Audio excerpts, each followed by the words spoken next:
The word alone makes most people uncomfortable. We've been taught that being vulnerable means being fragile, exposed, or even weak. But the truth is, vulnerability is not the opposite of strength. It is the birthplace of it. When you strip away the masks, the roles, and the layers of protection you've built to survive, what remains is your most authentic self. And that self, though trembling, is the most powerful version of you.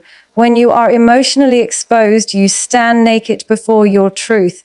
You can no longer hide behind excuses or pretend to be the version of yourself that the world approves of. In that raw moment, your truth becomes louder than your fear. You begin to see who you really are, not the one others define, but the one who feels, breaks, heals, and still chooses to stand. That is where authenticity is born. Authenticity is not about confidence in public, it's about honesty in private. It's about admitting to yourself what hurts, what scares you, what you desire, and what you're ashamed of. When you can look at your emotions without denial, you gain emotional strength, not because you control them, but because you understand them. We spend so much time trying to appear put together, as if perfection is a badge of worthiness. But perfection is exhausting. It's a mask that suffocates the soul. The more we try to look unbreakable, the further we drift from our truth. Vulnerability is not about falling apart in front of the world. It's about being honest enough to admit that you don't have it all figured out. It's the quiet courage to say, I am human. Emotional exposure teaches humility. It reminds you that your heart is not made of steel, but of feelings, delicate, deep, and real. And when you allow yourself to feel fully, sadness, guilt, desire, fear, you don't become weaker, you become whole. Because strength without softness is ego, not power. Inner strength is not built in moments of pride, but in moments of surrender, when you choose to face your truth instead of running from it. When you accept your emotions instead of judging them. When you forgive yourself instead of breaking yourself down. Acceptance doesn't mean justification. It means understanding. It means looking at your past without hatred and saying, yes, that happened, but it doesn't define me anymore. When you embrace your vulnerability, you take ownership of your story. And when you own your story, no one can use it to shame you. The truth is, people who are not afraid to be vulnerable are the ones who are truly strong. They live without masks. They love without pretending. They fail, they rise, they feel deeply. And through it all, they remain real. Vulnerability doesn't expose your weakness. It reveals your humanity.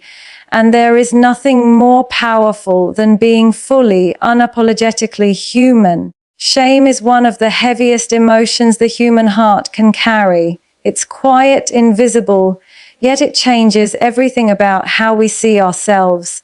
It doesn't shout, it whispers. It tells you that you are unworthy, that your mistakes define you, that forgiveness is for others but not for you. And the more you listen to that voice, the smaller you become inside your own life. But here's the truth. Shame isn't a punishment, it's an invitation. It's life asking you to look deeper, to understand the parts of yourself that still need compassion instead of judgment. Guilt often follows close behind. It lingers, reminding you of the choices you wish you could undo. But guilt, unlike shame, has purpose. Guilt says, I did something wrong. Shame says, I am something wrong. The difference is everything. When guilt is faced with honesty, it becomes a teacher. When shame is left unchallenged, it becomes a prison. The first step toward healing is to separate the two, to let guilt educate you but never let shame define you. Self-reflection is the bridge that carries you from guilt to growth. It asks you to pause, to breathe, and to question why you did what you did. Not to justify it, but to understand it. because understanding yourself is the foundation of emotional maturity. We cannot grow if we only punish.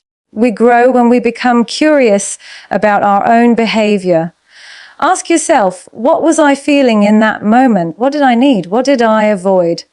In those answers lies not your downfall, but your awakening. A growth mindset means you believe in transformation, that you are not stuck with the person you were in your lowest moment.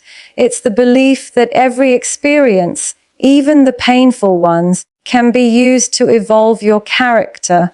When you adopt this mindset, guilt turns into guidance. You begin to see that mistakes are not the end of your story, they are part of your becoming. Emotional maturity begins when you stop reacting with self-hatred and start responding with awareness. Awareness changes everything. It gives you the power to catch your patterns before they repeat. It allows you to see your triggers, your fears, and your defenses with clarity. Awareness doesn't erase the past, but it ensures the past no longer controls the present. It's the quiet moment when you finally see that the version of you who made those mistakes was simply a human trying to navigate pain with limited understanding. When you reach that level of awareness, you no longer carry shame, you carry wisdom. You don't hide your scars, you honor them for the lessons they brought. You understand that guilt, reflection, and awareness are not signs of weakness, but of evolution. So let shame soften into understanding, let guilt transform into responsibility, and let awareness guide you back to yourself. Because healing isn't about forgetting what happened. It's about learning who you are because of it. Perfection. The illusion we're all taught to chase. From the moment we open our eyes to the world, we are told that our worth lies in how flawless we appear, how perfect our grades are, how flawless our skin is, how stable our emotions seem, how calm we can pretend to be when everything inside us is falling apart. Society calls it ambition, but often it's pressure disguised as purpose, and that pressure slowly teaches us one thing: to perform, not to feel. Societal pressure is subtle but suffocating. It tells you that you must always look fine, act fine, and speak fine no matter what's happening within. You can't show cracks because cracks make people uncomfortable. You can't admit weakness because weakness is labeled as failure. And so you build an image not of who you are, but of who you're expected to be. That image becomes your armor, your identity, and your cage. Your self-image becomes distorted when it is shaped by external validation. You start living through the eyes of others. Every decision becomes a calculation. Will they approve? Will they accept me? The more you seek acceptance, the further you drift from authenticity. You forget how it feels to simply be. You become a collection of expectations instead of a human being with depth and truth. But the truth is, perfection is an illusion that drains the soul. It makes you fear being seen. It makes you doubt your worth. And it kills creativity and authenticity. Authenticity is messy, unpredictable, and beautifully imperfect. It's crying when you need to, laughing too loud, failing publicly, and still showing up the next day. It's choosing truth over approval, even when truth costs you people. Emotional intelligence begins when you realize that perfection doesn't connect hearts. Honesty does. People don't fall in love with flawless souls. They connect with those who have the courage to be real. When you allow yourself to be authentic, you give others permission to do the same. You stop living in comparison and start living in consciousness. You stop asking, am I enough? And start affirming, I am whole as I am. The truth doesn't demand perfection, it demands presence. It's the quiet strength of saying, I am not always okay, but I am always trying. When you live in truth, you stop performing and start evolving. You begin to see that perfection was never the goal. Peace was. So stop apologizing for your humanness. Stop competing with illusions. You don't need to fit into society's idea of perfect to deserve love, respect, or happiness. You only need to be real. Because the most magnetic people are not the ones who hide their flaws. They are the ones who wear them with honesty. Perfection is shallow, truth is powerful. The moment you stop chasing the image and start embracing the essence, you will realize that your imperfections are not your weakness. They are your proof that you have lived, felt, and grown. And that is more beautiful than perfect could ever be. Forgiving yourself is one of the hardest, yet most necessary acts of emotional maturity. It's easy to forgive others because it gives us a sense of moral superiority. But forgiving ourselves, that demands humility, courage, and truth. Self-forgiveness is not about erasing the past.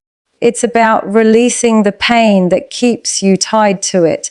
It's about looking at who you were in your lowest moment and saying, I understand you now.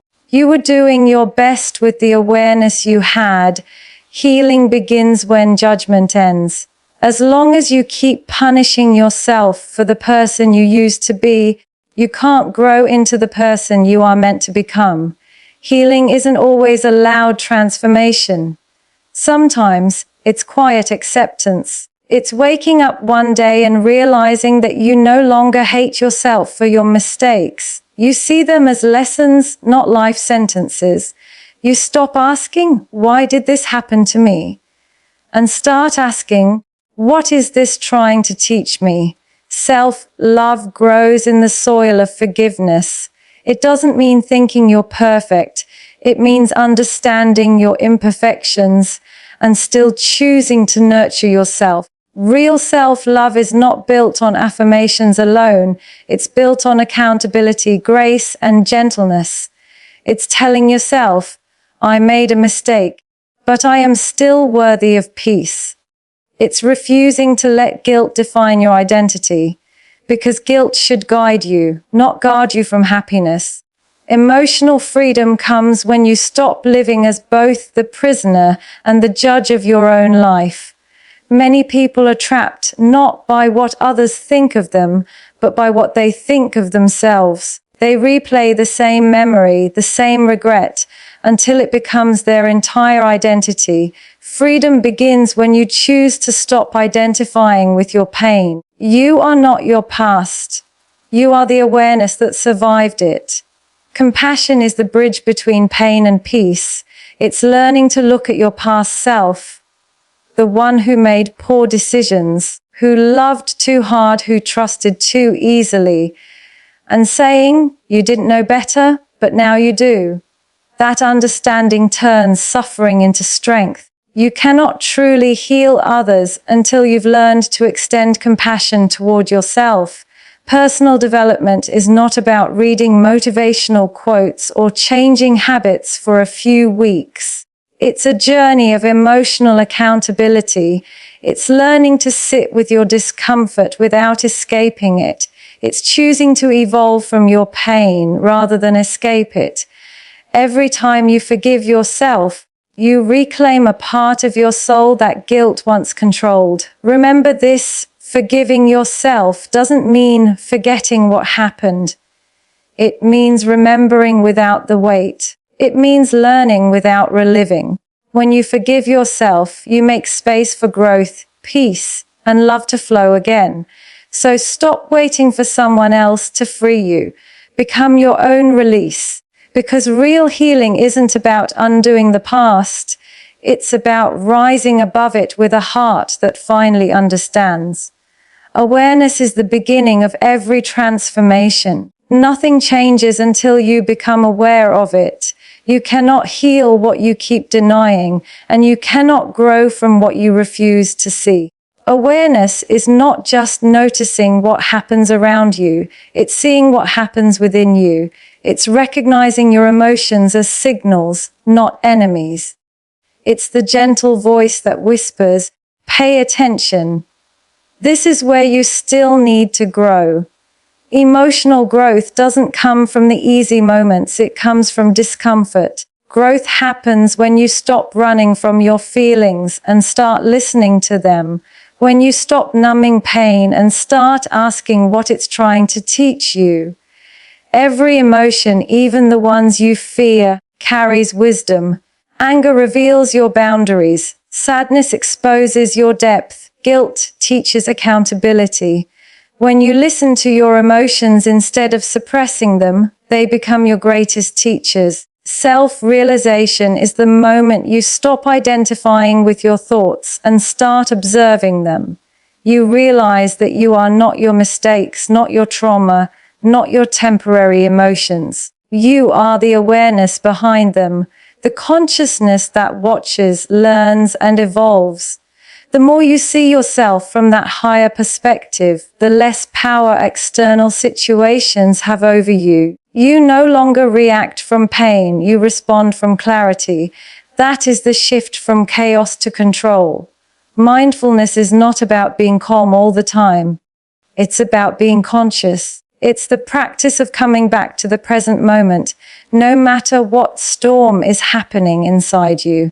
It's catching yourself before anger turns to destruction, before fear becomes avoidance, before sadness becomes despair. Mindfulness teaches you to pause, to breathe between stimulus and response. And in that pause, you reclaim your power. Transformation is not a single moment of change. It's a continuous process of awareness and realignment.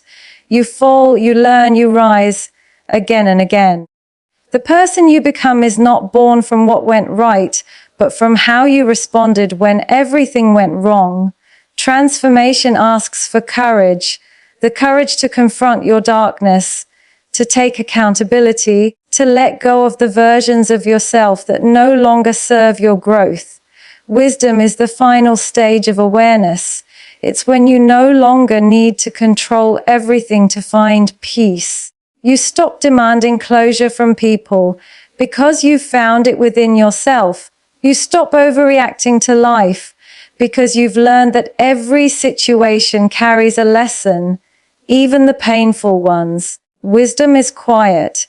It doesn't scream for attention. It simply radiates through the way you handle life, calmly, compassionately, consciously. When you live with awareness, you stop chasing external validation because you finally understand yourself. You stop being driven by the world and start being guided by your soul. Awareness isn't just about knowing better, it's about being better. It's the light that transforms confusion into clarity, pain into purpose, and experience into wisdom. And once you awaken to that level of consciousness, you never go back to who you were. Because awareness changes everything. Confidence is not loudness. It's not the need to prove or impress. Real confidence is quiet. It's the calm certainty that no matter what happens, you can handle it. It's built in silence, through struggle, through self-confrontation. Confidence isn't born from praise. It's born from self-acceptance. When you accept who you are, the light, the flaws, the chaos, you no longer need the world's approval to feel valid. Self-acceptance is not about becoming blind to your weaknesses. It's about learning to live with them without self-hate. It's looking in the mirror and saying, I am not perfect, but I am worthy. It's choosing to love yourself on the days you feel unlovable. Because true self-acceptance doesn't mean you stop improving. It means you stop destroying yourself in the process. When you stop rejecting parts of yourself, you begin to heal. And when you heal, confidence grows naturally. Empowerment begins when you realize that no one is coming to save you. You are your own savior, your own healer, your own motivator. It's the moment you take your power back from everything and everyone that ever made you feel small. Empowerment doesn't mean dominance. It means sovereignty. It's the ability to stand tall even when life shakes you, because you've learned that strength isn't in control, it's in endurance. Authenticity is the most powerful form of freedom. It's being brave enough to show the world who you truly are, without filters or fear. Most people spend their lives performing, wearing masks, hiding emotions, trying to fit roles that don't align with their souls. But authenticity breaks that illusion. It teaches you that your uniqueness is not your weakness, it's your weapon. The moment you stop pretending, you start attracting people and opportunities that align with your truth. The healing journey is not linear. It's messy, unpredictable, and sometimes painfully slow. Some days you'll feel light. Other days you'll collapse under the weight of your emotions. But healing is not about speed. It's about honesty. It's the courage to face your wounds without running. Healing means allowing yourself to feel everything you once suppressed. The grief, the anger, the guilt, until it no longer controls you. And every time you face that pain with compassion, you evolve. Inner peace is not found when life becomes easy. It's found when your mind becomes calm. It's when you stop arguing with your reality and start accepting it. It's the deep understanding that you cannot control everything, but you can control how you respond. Peace comes when you finally trust yourself, when you no longer seek validation, because your confidence comes from your alignment with truth. And in the end, this is what confidence truly is. Not arrogance, not performance, but acceptance. It's walking through life knowing that you are whole even when broken, worthy even when imperfect, and powerful even when afraid. Real confidence doesn't shout, it radiates. It's the quiet glow of someone who has made peace with themselves.